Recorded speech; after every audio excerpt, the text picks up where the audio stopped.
കായിക വാർത്തകൾ വേഗത്തിൽ. വനിതാ T20 പരമ്പരയിലെ മൂന്നാം മത്സരത്തിനൊരുങ്ങി ഇന്ത്യയും ശ്രീലങ്കയും. ഇരു ടീമുകളും ഇന്ന് കാര്യവട്ടം ഗ്രീൻഫീൽഡ് സ്റ്റേഡിയത്തിൽ പരിശീലനത്തിനിറങ്ങും. ചരിത്രത്തിൽ ആദ്യമായാണ് അന്താരാഷ്ട്ര വനിതാ ക്രിക്കറ്റിന് കാര്യവട്ടം വേദിയാകുന്നത്. T20യിൽ ശേഷിക്കുന്ന 3 മത്സരങ്ങൾക്കായാണ് ഇന്ത്യയും ലങ്കയും കേരളത്തിലെത്തിയിരിക്കുന്നത്. നാളെ രാത്രി 7-നാണ് പരമ്പരയിലെ മൂന്നാം മത്സരം.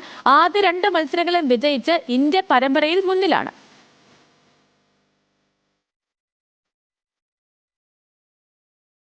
ബോക്സിംഗ് ഡേ ടെസ്റ്റിനൊരുങ്ങി ഇംഗ്ലണ്ടും ഓസ്ട്രേലിയയും.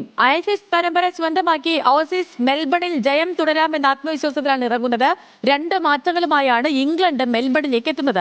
ഒലി പോപ്പനും ജോഫ്ര ആർച്ചർക്കും പകരം ജേക്കബ് ബേദലും ഗസ് അറ്റ്കിൻസണും ടീമിൽ തിരിച്ചെത്തി. നാളെ പുലർച്ചെ 5-നാണ് മത്സരം.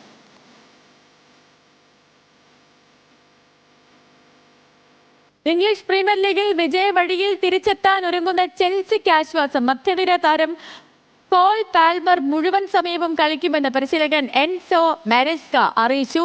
പരിക്കിനെ തുടർന്ന് കഴിഞ്ഞ മത്സരങ്ങളിൽ മുഴുവൻ സമയവും താരം കളിച്ചിരുന്നില്ല. ശനിയാഴ്ച ആസ്റ്റൺ വില്ലയ്ക്കെതിരെയാണ് ചെൽസിയുടെ അടുത്ത മത്സരം.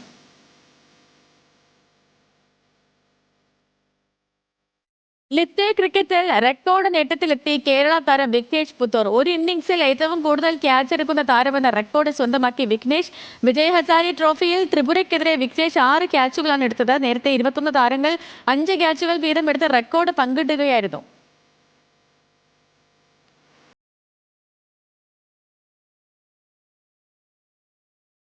ക്രിസ്മസിനെ ആഘോഷത്തിൽ ജർമ്മനിയിലെ ഫുട്ബോൾ ആരാധകരുടെ കരോൾ ഗാനം ശ്രദ്ധേയമാകുന്നു. ജർമ്മൻ ലീഗിലെ ക്ലബായ യൂണിയൻ ബെർലിൻ ആരാധകരാണ് ഗാലറി ആകെ മൊബൈൽ ഫ്ലാഷ് തെളിച്ച് കരോൾ ഗാനം ആലപിച്ചത്. 28,500 ആരാധകരാണ് ഗ്യാലറിയിൽ ഉണ്ടായിരുന്നത്.